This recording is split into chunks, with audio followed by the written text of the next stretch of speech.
Greetings everyone, it's Nick here once again. We're on the SEGA Genesis or Mega Drive, depending on where you are in the world, and this time we're looking at a bit of a classic called Space Harrier II, which I'm sure you've heard of, published by SEGA in 1988. Now I don't think the original Space Harrier came out on the Mega Drive, I might be wrong, but this one plays very, very similar to that. So if you know the first one, you'll be aware of the second one. Now we're going into the fantasy zone, because we must rescue Fantasyland, because it's being overrun by hostile aliens once again. It's over 12 stages, there's an end of level boss at the end of each one, and then it culminates, if you do all of it, which I'm sure I won't, with a fight with a Dark Harrier. Now it's 3D, and always when I used to play these games, my progress was extremely random. Now the Mega Drive does struggle a little bit animating these things going backward and forward, so it looks a little bit chaotic. But I have played versions of this on the Amiga and the ZX Spectrum, and this version, well, it's tons better than this because it handles movement and the colours a lot better. Nice music playing in the background, although it is quite instantly forgettable. But here we are, Space Harrier II. Let's see how far I get. If you had this game back in the day, let me know. Now, I am moving around the screen at random, hopefully not going to bump into anything. But essentially, destroy as much stuff as you can, avoid the stuff being fired at you, which at the moment are these, like, indigo hoop things. And I'm doing quite well so far, maybe because I'm chatting at the same time. Now, remember to blink playing this game. It is checkerboard on the floor.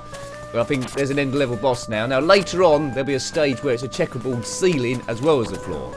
You can run if you go down onto the ground, of course, and you can fly. Also, you have this mega cannon and you just shoot stuff, and I think I've blown that up. Well done. So already, this is end-level boss thing, which is a big toady thing. So, the to get right around this is avoid, when it's at a distance, avoid getting shot, then it won't shoot anything, and then shoot it at close quarters, right? So avoid the orange stuff. Here we go, avoiding the orange stuff. There we go, shoot the toad thing. Yes. So it's got one head left that we know of. We've got him. So each end-of-level boss has its own style of movement. It's just learning that as he burns into horrible flame. Hooray! So I've got past stage 1. It does change colour. There we go. And now we're at Four's Yard in Fantasyland. Excellent. Right, okay. If you bump into any of the scenery, you instantly die. So you have to keep your wits about you the whole time. Now, if you have been to Fantasyland, let me know. Or if you... What a silly question. As per usual, if you complete the game, let me know. 12 levels, and I believe, oh my word, I believe the last level, you have to kill all the bosses you've actually come into contact with, and then the Dark Harrier. So do check out the Amiga versions of this, or Space Harrier and ZX Spectrum, see how they compare. The Game Boy Advance version wasn't too bad either, because I suppose that was done by Sega also. Those systems seem to handle it a lot better than the Amiga Spectrum. It was a bit of a problem on the old eyes, but have a look at that anyway. I have touched on this game before, actually, on the PlayStation 3, believe it or not, as a part of the Sega Drive Hits Pack or Mega Pack, whatever it's called, and I've died. So it's going to play similar to that. But on that one, you had like lots of continues you can use. I don't think there's continues on this original game. So you just have your set amount of lives. You can see in the bottom left there, 3 after this one, and then it's game over. Right, we can't. Right, lightning signals an end of level boss. Right, here it is. Right, how does this one work? I think we've got to take out all the purpley dots, and then we can take out the beast itself. Some kind of crazy banshee. If you know what it is, comment below, let me know what it is. So we'll probably just have one go at this. If it's a short review, it's a short review. If it's long, well, I've done better than I thought so. But the eyes, right, close quarters, the eyes can only take a certain amount of this. Remember to blink, keep blinking. It's quite a novel game. I never got to play it in the arcades. There we go, Space Harrier II. Very similar to Space Harrier 1. Which I don't think it came out on the Mega Drive. It might have come out on the Master System, right? Okay, so checkerboard ceiling and checkerboard floor. So it's getting a little bit claustrophobic here. But that's just a trick of the eyes. You can still move the same distance as before. There's mushroom things coming at me, I think. Flashing. Also a problem on the eyes. Whee! Now, if there was 3D glass... Oh god, this is a problem with my eyes here. With 3D glasses... if they'd done it in 3D, it would have been absolutely crazy. Right, there's some Dark Harriers there, but not the Dark Harrier end-of-level boss. So they're dead. Why does Fantasyland keep getting into trouble? I don't know. Oh, they should put a lock on the gate so people can't get in. Nice red jumpsuit there. Hope you're wearing your jumpsuit while watching this. Oh, I'm dying quite quickly now. So we crash into these mutant frog things. So we've gone through the Cosmic Gate into Fantasyland. It's 1988, so check out the fashions. And yeah, this was one of the, I believe, the original launch titles in Japan and the US, not sure about the UK, for the Mega Drive. So, you know, this might have been one of the first games you played if you owned that system back in the day. Right, crazy dragon thing.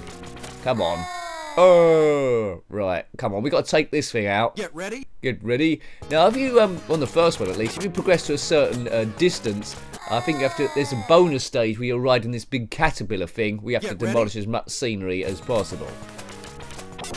Yeah, actually that PlayStation 3 pack, I'm not sure if that was Space Harrier 1 or 2. It might have been 1, so this might be a different game. The memory fades as I get old, but there are probably over 2,000 videos on the channel, so let me off. Well, we won't get to every game that ever existed, but we will do quite a lot.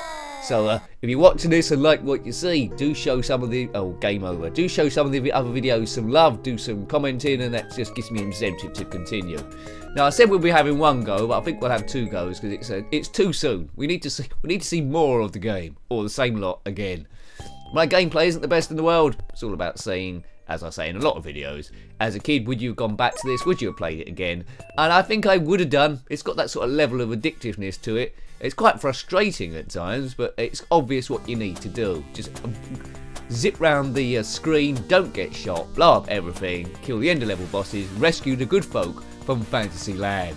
Well, here we go, right? It moves quite fast as well, doesn't it? That's quite impressive. But I'm not sure if it's better to run on the floor or fly, probably a combination of the two. You can demolish the scenery by shooting it. If you run into the scenery, of course, then you're doomed. You're doomed. Right. Oh, look at that. I moved into that terrible donut thing there. Get ready. If you've ever moved into a terrible donut thing, comment below. Let me know. Are you still alive or did you die? Right. Nice shadowing here, you notice, underneath all the enemies and the central character as well, whose name I do not know. Move. Keep moving. Keep on moving. Whoa. Yes. A nice early Mega Drive game.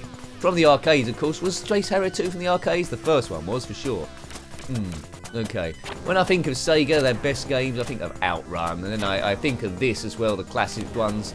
Super Hang-On, that was a good one by them. We have reviewed that on the Mega Drive, so have a look at that one too. Nice motorcycle game. Right, let's kill this fellow. Fido, I think his name is. But he's a dragon, and he's up to no good, so deserves to be killed. Oh, right, okay. He's dead, right. He didn't blow up, he just disappeared. Lightning, and here comes this fella. And we know how to kill him. In the face. Do. Right. Would that. He's quite easy to destroy, this fellow. In the face. Boom, right. That's one head destroyed. Now, if I was him, I'd just disappear now. But no, he continues attacking with the same strategy. Unlucky, sir. One head left. Yeah, it's all going to go one way. It's quite easy to destroy this fella, which is good. So it's a good learning curve, this. You will get quite a lot of playability out of it as the newbie. Stage 2. Fours yard. If you are fours, let me know. This is a big yard you've got. Looks like you keep it well. How often do you do the lawn mowing? It's the finer points in games that are often missed. Like, who did this guy's laundry? And did he only have one suit? That would have been a good option to change the colour of your costume. Anyway, red.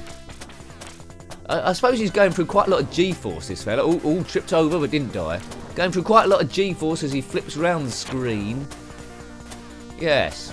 So you're not just using the full screen there. When you go left and right, it does deviate. Although it might be a trick of the eye. Slightly left or right. Oh, I busted into a totem pole. Get ready. Get ready. This is digitalised human speech on this, which is quite nice back in the day. I say 1988 would have been nice to see, and at the time, I hate to say it, well, it would have blown, of the same era, it would have blown quite a lot of Amiga games out the water, although the best ones were to come a couple of years later. If you only had a Spectrum and then upgraded to this, yeah, I mean, I love Spectrum games now, nostalgia, but if I was a kid, how fickle they are, and I saw this, I would have been blown away and never loaded the Spectrum again. But you know, we were all stupid back then. We couldn't appreciate the finer things. and it's always better with hindsight looking back at history and getting warm memories of that. I think the game's got an absolute fortune from this point forward. Anyway, let's try and kill this fella again. We know we just got to keep going backward and forward, and then when he comes forward where he's lost all his defences, keep shooting him in the face. A nice friendly game. Only shoot aliens in the face. Here he comes, in the face. Take that, you. Yeah, that's bad strategy by him. Take to the belly. We've got... Oh, what? Oh, I thought I had him there. Get ready. Get ready. I think this is my last life now. Curses blast. Blast curses. Right, stage 3. This is about as far as we got last time. Yis Land. Who the hell's Yis? Right, now, this is the big test on the eyes. I got to the end of the level boss last time, the dragony sort of thing. So I presume I might get that far this time. But yeah, one crash into something and I'm dead. I've only got 1 life left. And no continues, and I crash into a starfish Get tree. ready. Oh no, I've got 1 other life left. Don't know where that come from. Don't crash into a starfish tree. Good tip here. I don't know where you buy a starfish tree from. But this is the Fantasyland as these fellas come along and get killed instantly. Look, lads. Leave me alone. Oh no. And I crash into a clam. Well, that signals the end of the game. Crashing into a clam. Clam rock. Good. So I'll always like this game, although I'm not being very good at it. Space Harrier II on the Genesis or Mega Drive. So I hope you liked having a look at that one. Based on the original Space Harrier, of course, from the arcades. This one published by SEGA in 1988. Got any comments about this game, similar games, or anything retro, then please put that below. You're always more than welcome. And it's when there's a lot of comments, it makes the channel look alive and it helps it grow and distinguish it from other channels, because there's a lot of competition. So thank you for watching this one. It's really appreciated. I don't underestimate the time it takes you to click on it and watch it. So thanks again. So let's stop this love fest and take care of yourself and a very fond goodbye. Goodbye.